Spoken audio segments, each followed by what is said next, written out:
Joko Widodo, yang akrab disapa Jokowi, lahir pada 21 Juni 1961 di Surakarta, Jawa Tengah. Ia berasal dari keluarga sederhana dan tumbuh besar di Solo. Ayahnya, Noto Miharjo, bekerja sebagai pedagang kayu, sementara ibunya, Sudjatmi Noto Miharjo, adalah seorang ibu rumah tangga. Jokowi memiliki 3 saudara kandung yaitu Itsriantini, Idayati, dan Titik Relawati. Jokowi menempuh pendidikan di Fakultas Kehutanan Universitas Gadjah Mada di Yogyakarta. Setelah lulus, ia mendirikan usaha mebel bersama keluarganya di Solo.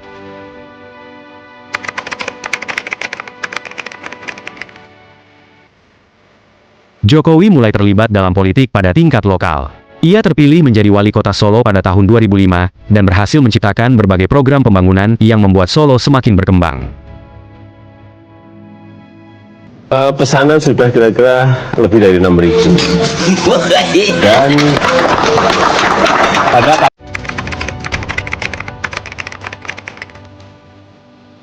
kesuksesannya sebagai wali kota Solo membuka pintu bagi Jokowi untuk meraih jabatan yang lebih tinggi. Pada tahun 2012, ia terpilih sebagai Gubernur DKI Jakarta. Selama kepemimpinannya di Jakarta, Jokowi meluncurkan sejumlah program untuk memperbaiki infrastruktur, mengatasi banjir, dan meningkatkan kualitas hidup warga.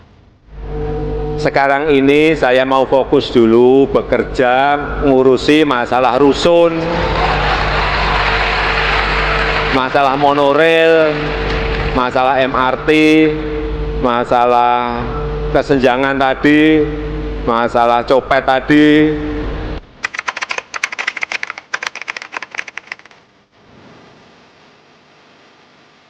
Pada tanggal 12 Agustus 2013, aksi Jokowi meninjau gorong-gorong di Blok G Pasar Tanah Abang Jakarta juga menarik perhatian publik.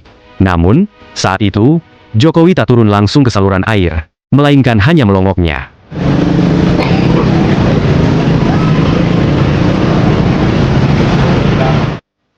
Aksi Jokowi terjun ke gorong-gorong tersebut sempat menuai pro dan kontra. Sebagian menilai gaya Jokowi merakyat, sebagian lagi menilai itu hanya pencitraan.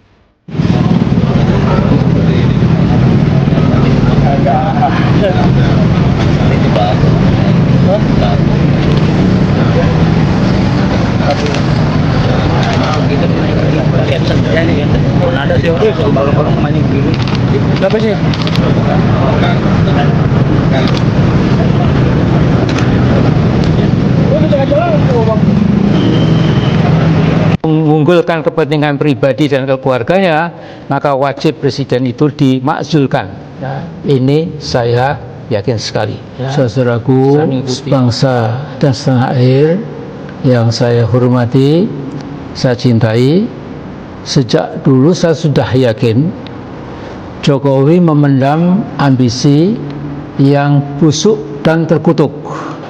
Dia melakukan abuse of power, penyalahgunaan kekuasaan, dan dia melakukan penyalahgunaan kekuasaan itu untuk melanggengkan kekuasaan pribadinya sembari membangun dinastinya itu. Yang penting adalah Jokowi seolah mengatakan yang penting adalah aku dan keluargaku, peduli amat bangsa Indonesia. Mereka hanya jadi robot-robot, jadi skrup-skrup politik dalam pandangan si Joko Widodo itu, ya. Dan ini tidak boleh kita biarkan, ya.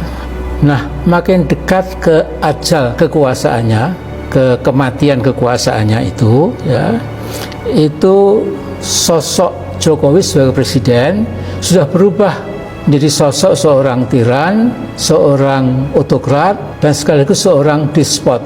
Tiran itu penguasa tunggal yang kejam, cruel, ya, kemudian yang tidak menghargai pendapat rakyatnya, dan kemudian memperkuda rakyatnya untuk kepentingan kekuasaannya.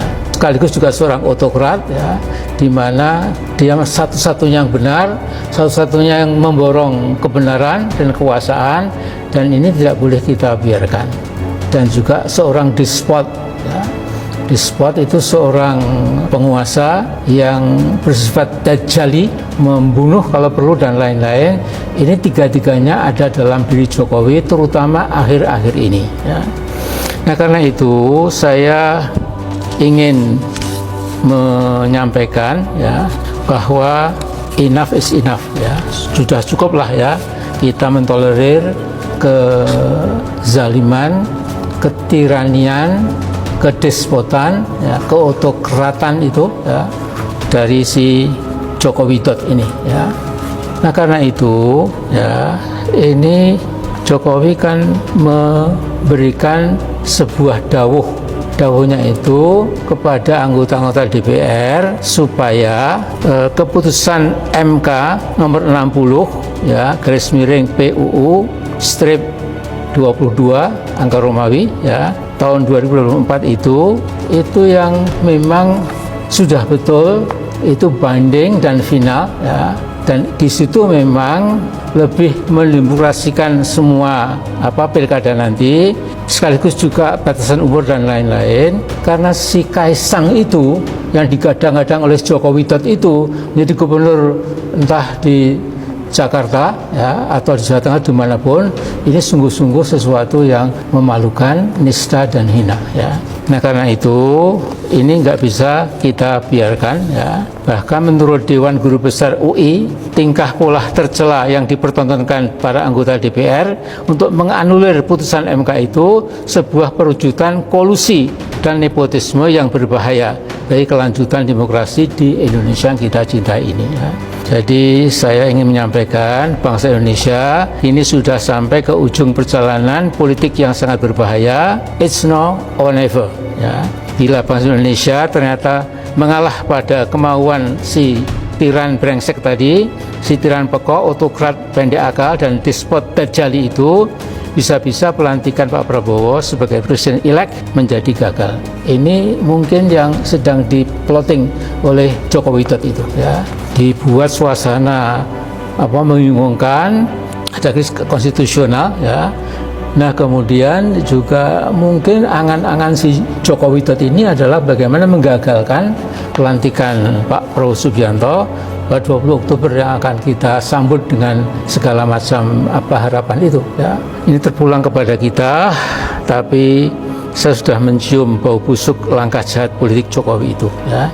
Jadi sekarang saya minta teman-teman TNI ya, Anda betul-betul dicintai dan dihormati oleh rakyat, tetapi saya garis bawahi kesetiaan TNI pada presiden berlaku pakai syarat. Jadi selama kebijakan presiden itu benar, masih dalam koridor konstitusi dan dimaksudkan untuk kepentingan rakyat banyak rakyat Indonesia, maka presiden itu harus didukung dan dilindungi ya. Sebaliknya kalau langkah presiden ternyata kocluk dan mengunggulkan kepentingan pribadi dan keluarganya, maka wajib presiden itu dimakzulkan ya. Ini saya yakin sekali ya. Saya mengikuti perkembangan dari presiden ke presiden ya. Begitu pada titik yang sangat kritis, maka ternyata TNI itu tidak membela presiden yang sudah tidak memikirkan kepentingan rakyatnya ya. Tapi presiden kemudian dimakzulkan ya, oleh TNI sendiri ya. Jadi saya kira ini sesuatu yang ingin saya